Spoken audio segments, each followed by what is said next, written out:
Habang binabaybay namin ang makikitid na daan ng bukid sa Manoydos, dama agad ang init ng komunidad. Sa bawat bahay ng aming nadadaanan, may kwentong naghihintay marinig. Ito ang simula ng aming paglalakbay, hindi lang bilang mga estudyante, kundi bilang mga tagapakinig ng mga kwento ng tunay na buhay. Sa dokumentaryong ito, sisilipin natin ang buhay ng isang pamilyang Pilipino na kahit sa gitna ng kakulangan, may lugar pa rin para sa pag-asa at pagmamahalan. Hello po. So ngayon lilibutin natin yung bahay nila nanay at tatay. So ito yung pintuan nila. Meron silang ganito.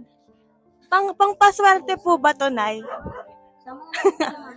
Pangpaswerte daw ni nanay. So meron silang parang table dito. As you can see, meron silang alaga. You know, right?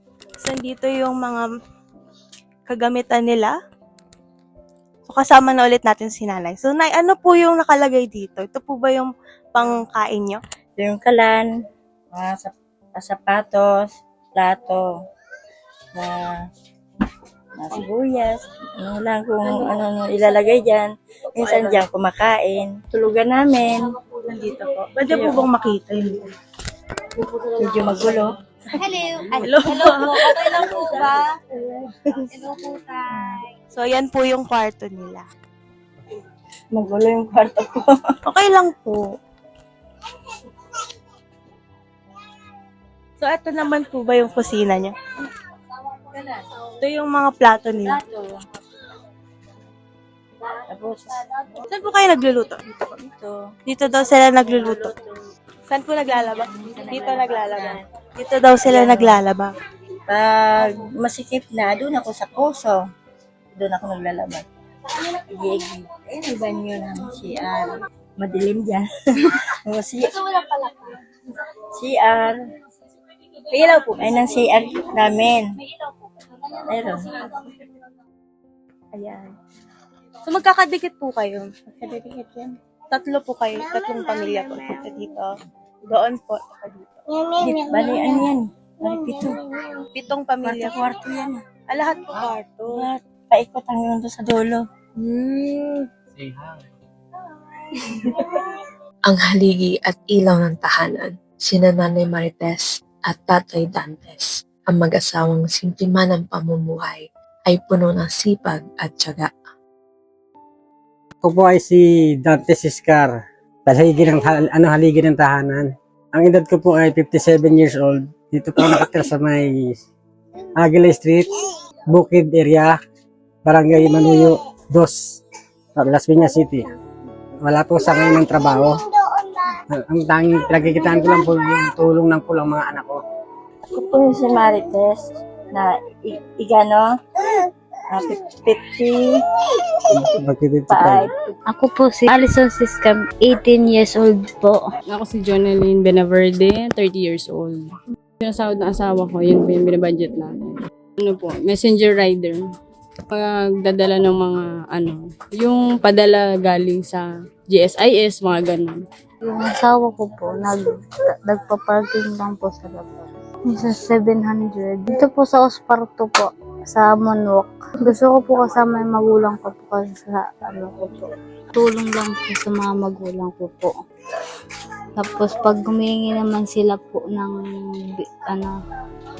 binibigyan po namin po ng bigas. Kahit anong binigay po namin lahat. Nakakasapat naman po minsan. Nakakain din naman sa 3 beses sa isang araw.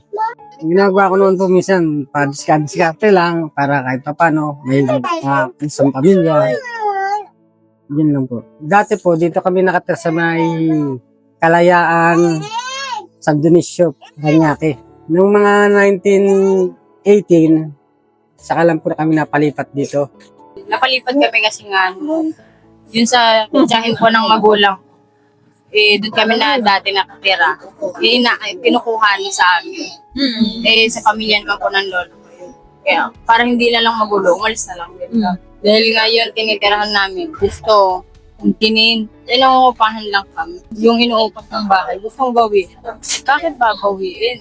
Umuupang nga lang. Panahon ng pandemic, Hanggang sa ngayon, bali, nasa 7 years na po kami rito. Medyo nahirapan kami sa panahon dito. Malayo dito sa pagkakakitaan.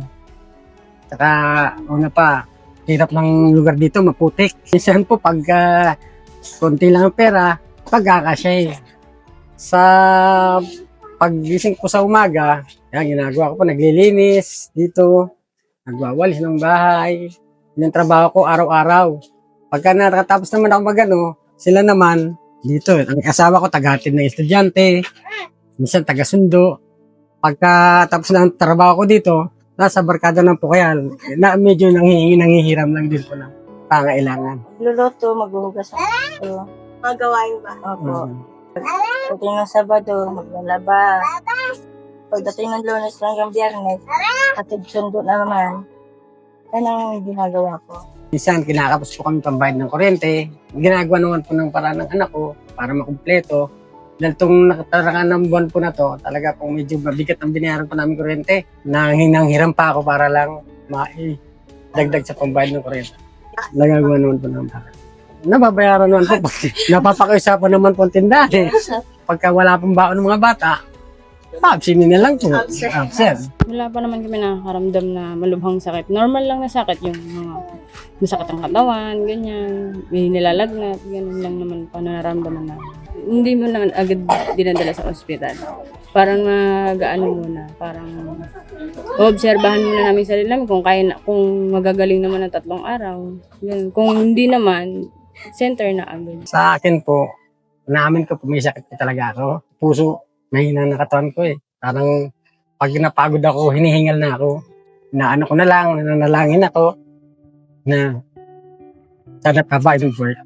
So natutulungan naman po ba kayo ng mga pagkapupunta po kayo sa health workers? Hindi naman po, wala eh. Saka hindi naman po ako mahilig lumapit sa mga ganyan. Nahihiyain po ako. Alisan, paano ka na?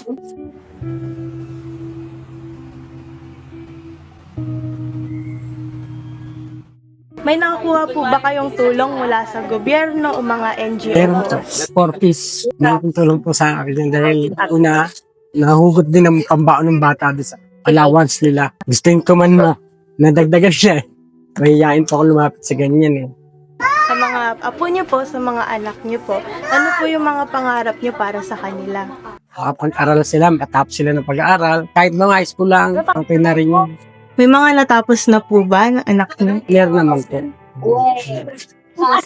Yan lang po si Jonalyn. Yung panganay ko, grade 4. Tapos yung pangalawa, pinadrop out ko muna kasi pasaway sobra. Pasaway. Nananakit ng bata. Nananakit ng taon pa lang. Kaya next year ko na lang balak papasokan na. Parang gabayan ko muna siya. Kasi 4 pa lang naman. Ay, magpa 5. 5 pala. Kaka 5 pa lang. High school graduate ako. High school? Sakalong na 1985 graduate. Elementary lang yan. Ay, ano lang po ako, grade 7 lang po. Ano sana pangarap ko po, ano po ng, doktor po. Pero hindi ko pinatupad kasi nag-asawa ng maaga. Sana maayos na yung pamilya namin. Sana walang gulo-gulo, walang away.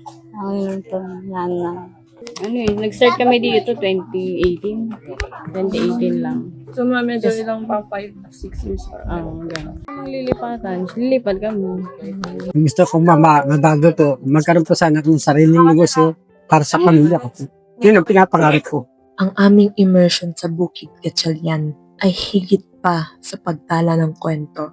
Isa itong paalala na sa bawat hapagkainan, may mga kwentong bumubuo sa ating pagkatao. Ang mga simpleng problema na madalas nating inirereklamo ay maliit na bagay, kumbaga sa mga hamon na tahimik na nilalampasan ng ibang pamilya araw-araw. Ang kwento sa hapagkainan ay hindi lang tungkol sa hirap o kakulangan, kundi sa pagtutulungan at pag-asang patuloy na inahain araw-araw. Natutunan namin ang pag-asa ay hindi nawawala hanggat may pamilya nagmamahalan at hanggat may bukas na pinaniniwalaan.